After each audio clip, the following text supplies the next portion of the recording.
السلام علیکم۔ مرحوم عاصم جمیل کو لے کر کچھ فتنہ پرست لوگ اب بھی یہ سوالات کر رہے ہیں کہ مرحوم عاصم جمیل نے تو خودکشی کی تھی اور اسلام میں تو خودکشی کرنا حرام ہے، اسی لیے عاصم جمیل معاذ اللہ حرام موت مرا ہے، اور رسول اللہ صلی اللہ علیہ وسلم نے تو خودکشی کرنے والے کا جنازہ نہیں پڑھایا، تو پھر مولانا طارق جمیل صاحب نے اپنے بیٹے کا جنازہ کیوں پڑھایا؟ کیا مولانا صاحب کو یہ پتہ نہیں تھا کہ ان کے بیٹے نے خودکشی کی ہے اور وہ حرام موت مرا ہے؟ مولانا صاحب تو خود دین کے جاننے والے ہیں، ایک بڑے عالم ہیں اور دوسروں کو بھی دین کی دعوت دینے والے ہیں، پھر بھی مولانا صاحب نے اتنی بڑی غلطی کیسے کی کہ انہوں نے ایک خودکشی کرنے والے کا جنازہ پڑھایا؟ یہ فتنہ پرست لوگ اب اس طرح کے سوالات کر کے فتنہ پھیلانے کی کوشش کر رہے ہیں، لیکن ان سبھی فتنہ پرست لوگوں کے سوالات کے جواب مفتی طارق مسعود صاحب نے بڑے ہی مضبوط دلائل کے ساتھ دیے ہیں۔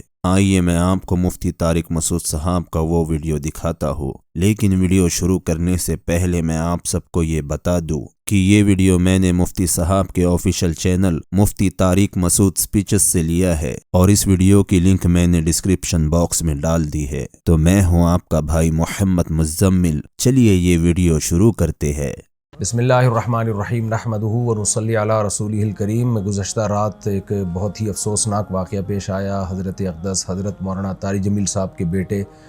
عاصم جمیل کی ڈیتھ ہوئی، اور ایک بڑی سب کو فکر لاحق ہو گئی کہ یہ کیسے ہو گیا، کیا ہو گیا۔ اب ان کے بیٹے کا مولانا یوسف جمیل صاحب کا بیان سامنے آیا ہے کہ اس نے خود کو گولی مار کے ہلاک کیا اور ڈپریشن کا وہ پیشنٹ تھا۔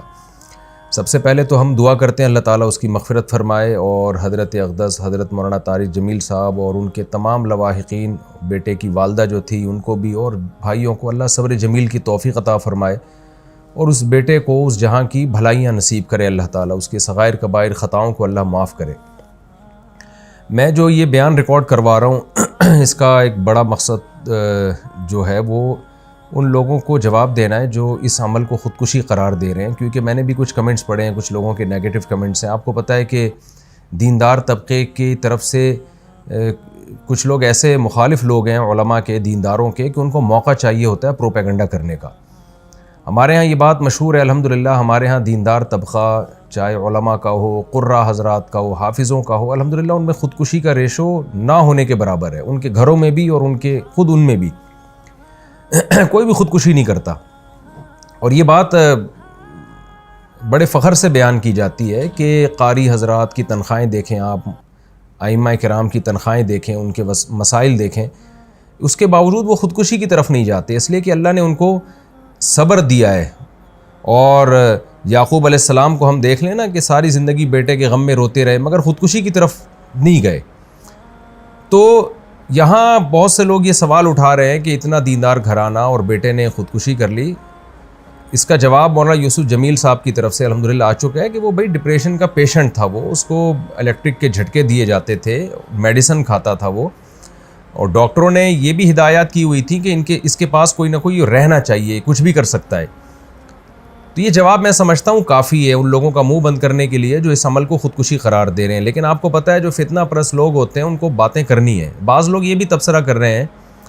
کہ ہر خودکشی ڈپریشن میں ہی ہوتی ہے، ٹینشن میں ہی ہوتی ہے، خوشی میں تو کوئی بھی خودکشی نہیں کرتا۔ تو دیکھیں یہ ٹاپک ڈاکٹروں کا ہے،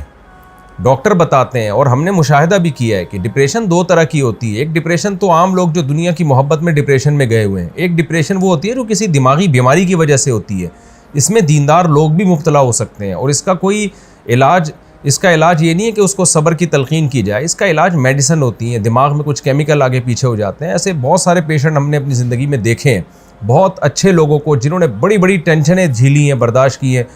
لیکن وہ بیٹھے بیٹھے ڈپریشن میں چلے جاتے ہیں، میڈیسن لیتے ہیں تو سیٹ ہو جاتے ہیں، وہ دماغ کے کچھ کیمیکل ہیں جو آگے پیچھے ہو جاتے ہیں۔ یہی وجہ ہے، اور یہ نئی بیماری نہیں ہے، صدیوں پرانی بیماری ہے۔ یہی وجہ ہے کہ علماء کرام نے یہ مسئلہ طلاق کے مسائل میں بیان کیا اور قتل قصاص وغیرہ کے مسائل میں بیان کیا کہ انسان پر کچھ کیفیات ایسی آ جاتی ہیں کہ جس میں وہ اپنے قول و عمل کا ذمہ دار نہیں ہوتا، اور اس کے قول و عمل پہ اس کو نہ گناہ ملتا ہے، نہ اس کو دنیا میں سزا ملے گی، نہ آخرت میں سزا ملے گی۔ یہ وہ جب ہے جب انسان کی دماغی صلاحیت کام کرنا چھوڑ دے۔ طلاق آپ کو معلوم ہے کتنا حساس معاملہ ہے، شدید غصہ میں بھی اگر انسان ہو تو طلاق واقع ہو جاتی ہے۔ ثلاث جدہن جد وہزلہن جد، اس حدیث کی روشنی میں۔ لیکن علماء نے بیان کیا کہ اگر کوئی ڈپریشن کا پیشنٹ ہے اور اس کے پاس قرائن ہے اور وہ اس کا دماغ صحیح کام نہیں کر رہا، ایسی صورت میں وہ بیوی کو 100 طلاقیں بھی دے دے گا تو نہیں ہوں گی، اس لیے کہ اس کا دماغ ہی کام نہیں کر رہا ہے ایسے موقع پہ۔ تو جب طلاق جیسے مسئلے میں ہم علماء کرام آج سے صدیوں پہلے ایک اسٹریس اور ڈپریشن کا مریض جس کا دماغ کام کرنا چھوڑ دے، اس کے اس عمل کو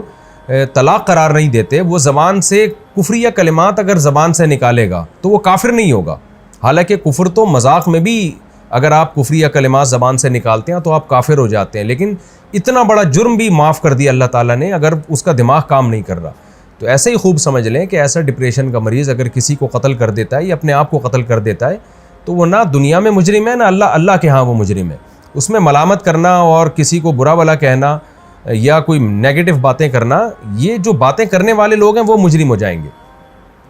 تو ایک ڈپریشن وہ ہوتی ہے جو دنیا سے دنیا کی محبت کی وجہ سے، دنیا کی چھوٹی چھوٹی باتوں کو آپ بہت زیادہ بڑھا لیتے ہیں، یہ کس کی وجہ سے ہوتی ہے؟ یہ ناپسندیدہ ہے، کیونکہ نیک لوگ ہمیشہ صبر کرتے ہیں۔ لیکن ایک ڈپریشن وہ ہے جو آپ کو کسی دماغی بیماری کی وجہ سے، تو یہ بچپن سے اس کی جو ہمیں تحقیقات سے معلوم ہوا ہے کہ یہ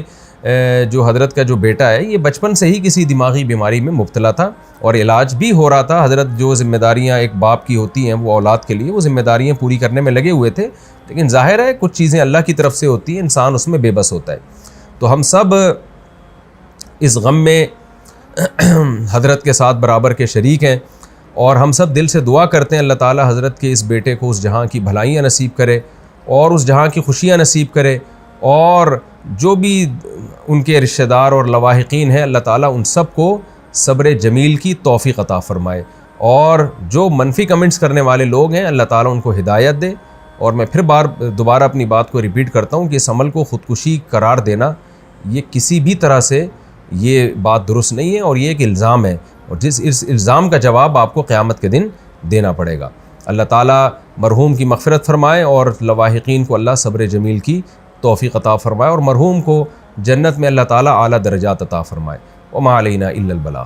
اگر آپ نے یہ ویڈیو یہاں تک دیکھ لی ہے تو میں صرف اور صرف آپ سے ایک ہی گزارش کرنا چاہوں گا کہ آپ اس ویڈیو کو اتنا شیئر کریں کہ یہ ویڈیو ان فتنہ پرست لوگوں تک پہنچ جائے، اور جو لوگ ان فتنہ پرست لوگوں کی باتوں میں آ کر غلط فہمی کا شکار ہو گئے ہیں ان لوگوں کو مفتی صاحب کی بتائی ہوئی یہ ساری باتیں سمجھ آ جائے۔ میں امید کرتا ہوں کہ آپ کو یہ ویڈیو پسند آئی ہو۔ اگر آپ کو یہ ویڈیو پسند آئی ہو تو ویڈیو کو لائک کر دے۔ آج کی ویڈیو میں بس اتنا ہی، انشاءاللہ آپ سے اگلے ویڈیو میں پھر ملاقات ہوں گی۔ تب تک کے لیے آپ اپنا اور اپنے ایمان کا خوب خیال رکھے۔ السلام علیکم۔